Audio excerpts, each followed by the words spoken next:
Hello children, today we are going to learn the physical properties of aldehydes and ketones. We have only two physical properties, boiling point and solubility in your course. So I start with the first one, that is the boiling point. You are all aware that boiling point is the substance at which a substance boils. The temperature at which the vapor pressure of a substance becomes equal to the outside external vapor pressure. At that time, the substance starts to boil, change from the liquid to the vapor state. Now, this boiling point, it depends on what? Some substances have high boiling point, some have low.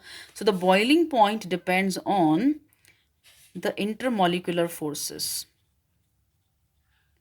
It depends on the intermolecular forces of attraction, rather you can add. So it depends on the intermolecular forces of attraction present in that substance. Stronger the forces, higher the boiling point, and weaker the forces, lower the boiling point. And it is because of this reason that aldehydes and ketones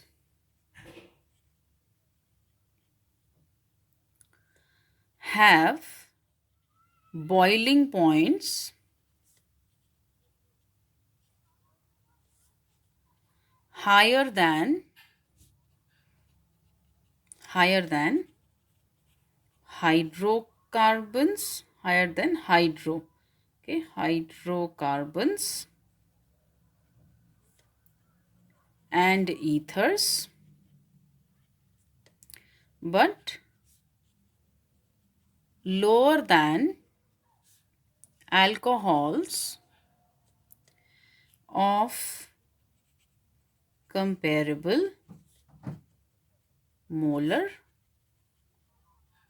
masses. So what you read is that aldehydes and ketones, they have boiling points higher than hydrocarbons and ethers, but it is lower than the alcohols of comparable molar mass. Let's write these compounds in the increasing order of boiling points, and then we will look at the forces which exist in them. So first you have the hydrocarbons. Hydrocarbons, compounds containing just carbon and hydrogen.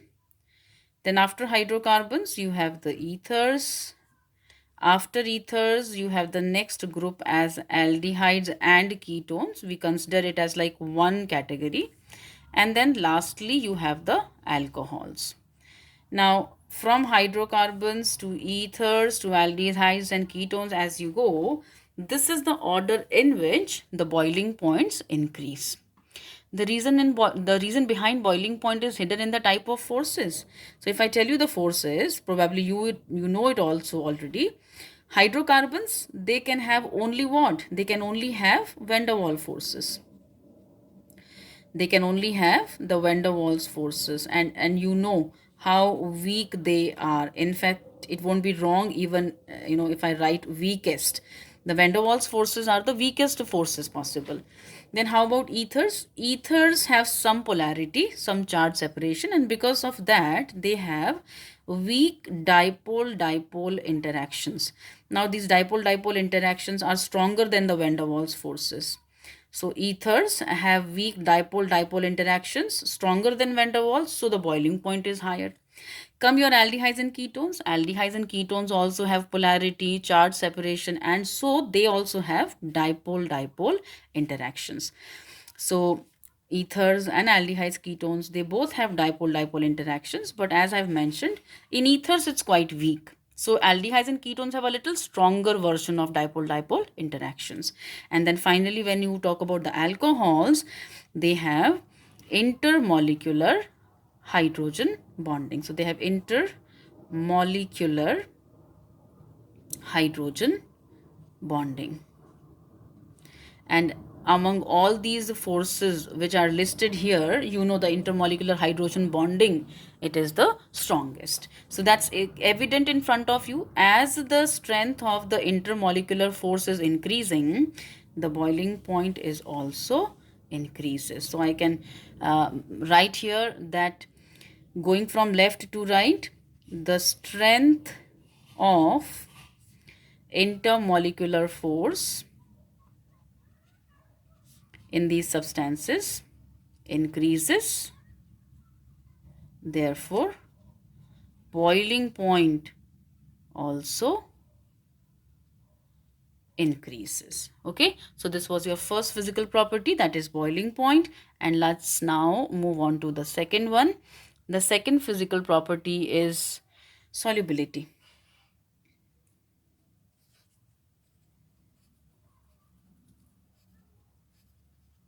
All right, now the first thing that we should know is the fact that aldehydes and ketones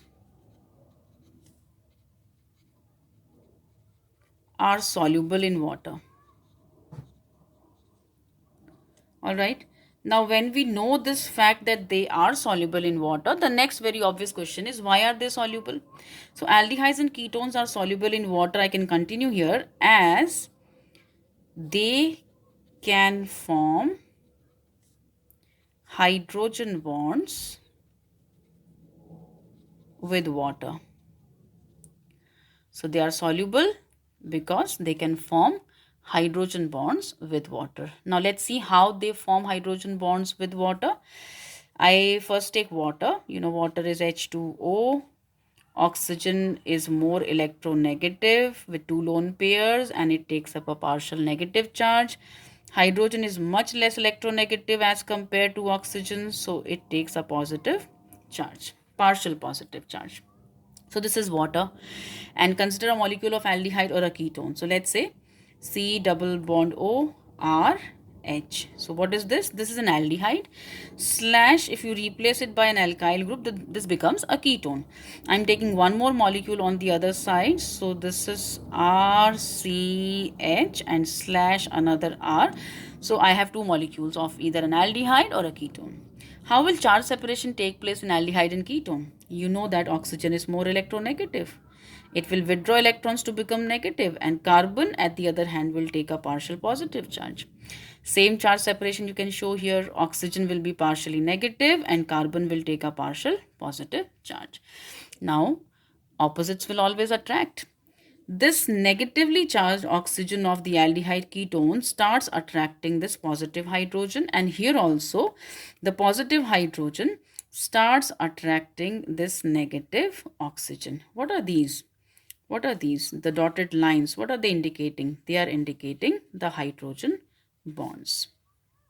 These bonds are called the hydrogen bonds between the electronegative atom of one molecule and hydrogen atom of another molecule. This is called intermolecular hydrogen bonding. So if you want, you can specify also this is intermolecular hydrogen bonds between two molecules.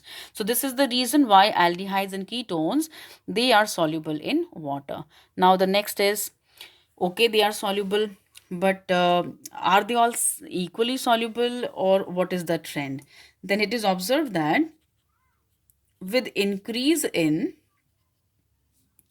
the size of alkyl group, with increase in the size of the alkyl group, our solubility in water decreases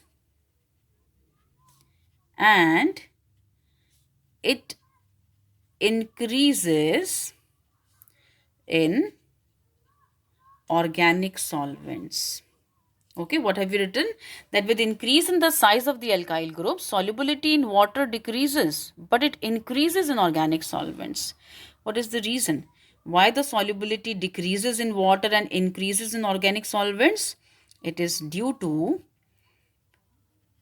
increased hydrophobic, which means water repelling properties or increased hydrophobic interactions.